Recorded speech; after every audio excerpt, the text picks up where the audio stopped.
In this video, we're going to talk about your first time story repertoire.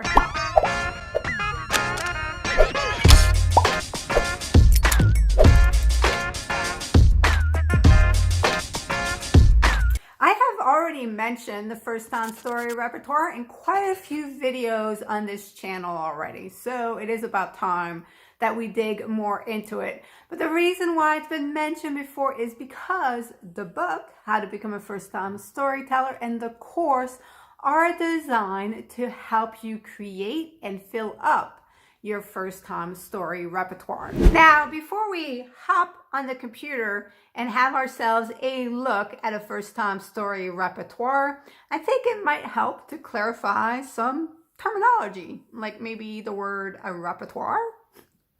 A repertoire is a stock of plays, dances, or pieces that a company or a performer knows or is prepared to perform. Now, in this case, for the first time story repertoire, it is a stock of personal stories. Personal stories that allow you to share, communicate, and express who you are in a clear, concise, and engaging fashion. Why first-time stories? To answer that, I am going to refer you to the What is First-Time Storytelling video, where I explain what is first-time storytelling and why first-time storytelling. And if you haven't watched the benefits of first-time storytelling and the purpose of first-time storytelling videos, I also invite you to watch those videos. Some great content and information that really fuel your understanding of why you want to go ahead and create the first-time story repertoire, which is why I kept referring to the first-time story repertoire in those other videos.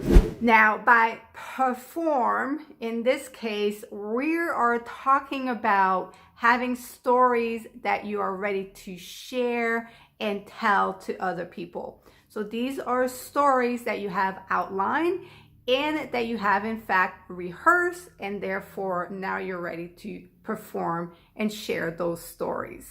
Okay, let's go ahead. Let's jump on a computer and have a quick look at a first-time story repertoire. Okay, so here we go, my first-time story repertoire. This is a Google spreadsheet. You could use Excel. I recommend using a spreadsheet instead of a document and creating a table instead of a document, just because spreadsheets are cleaner and easier to use, but it's entirely up to you. What you should have in your repertoire. The first column is story.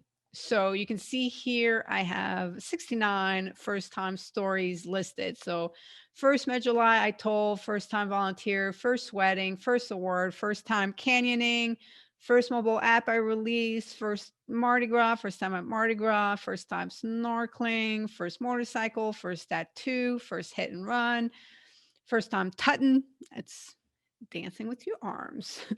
First time as an entrepreneur, you get the idea. So you're going to have the stories that you plan to outline. So step one, read How to Become a First-Time Storyteller, or read the book and take the course, or take the course. And as you take the course, we actually walk through outlining your first story, but you'll get the concept and you start thinking about stories you want to outline. Go ahead and put them right away in your repertoire. So this is one of the first things you should set up. You should set up your outline and you should set up your repertoire. So, a story that you want to outline, so you put it there.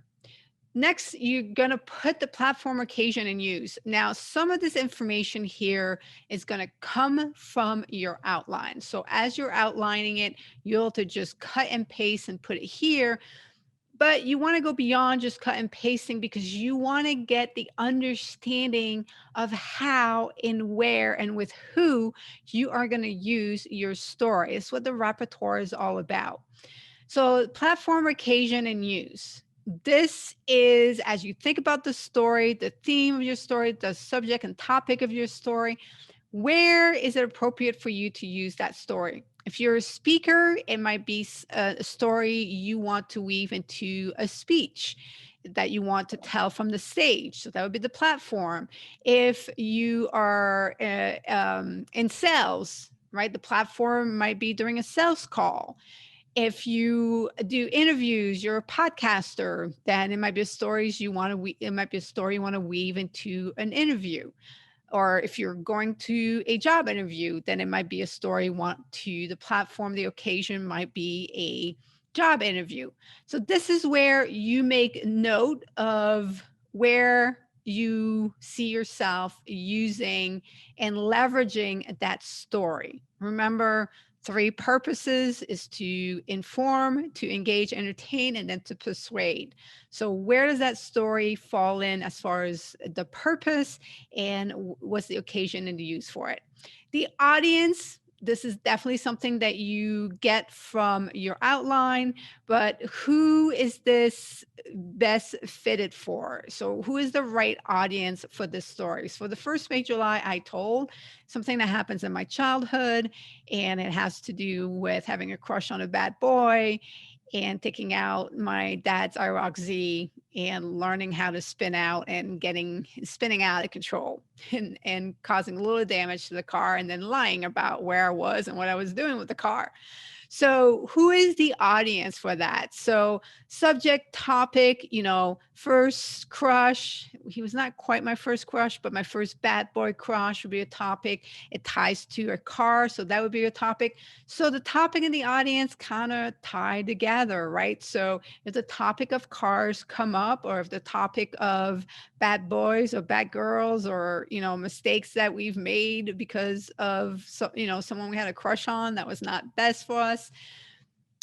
So my audience might be somebody who's younger, because the theme is me discovering that I was not cut out for the bad boy. I'm not, that was just not, I was a good girl and I enjoyed being a good girl, and I did not enjoy lying, and the entire thing did not feel comfortable for me. So it made me aware and made me appreciate, what, I am a good girl. So that's a long theme. But if I'm talking to somebody who's younger and they're struggling with who to date and is that person right for them, then the first Major I Told story might be a great story. There might be a great audience for that.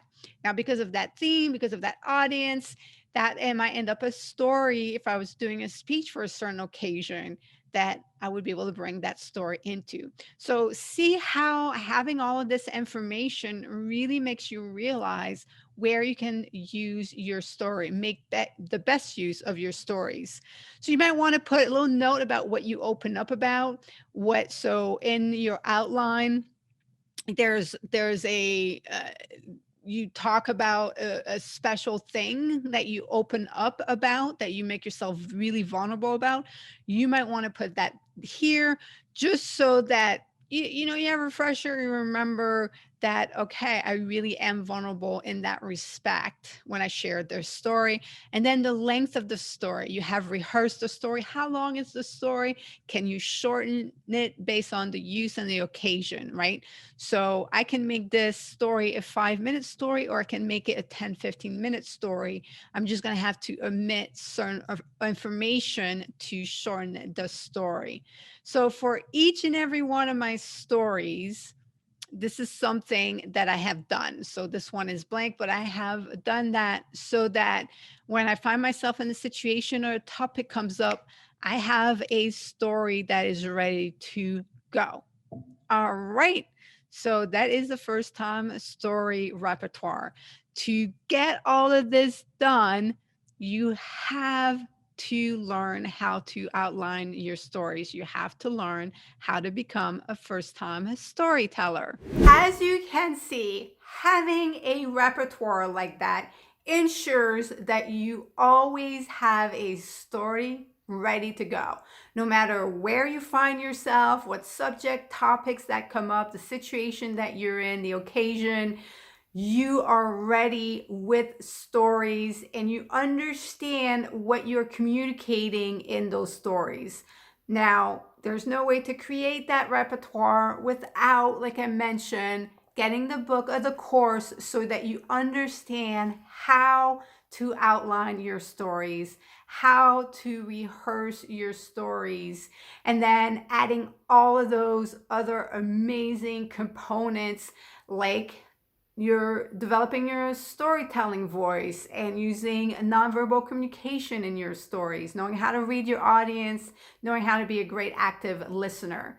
If you're watching this before February 23rd of 2021, then I invite you to go to the firsttimestorytelling.com website and register for the summit. The summit is free. So go ahead and register for the summit.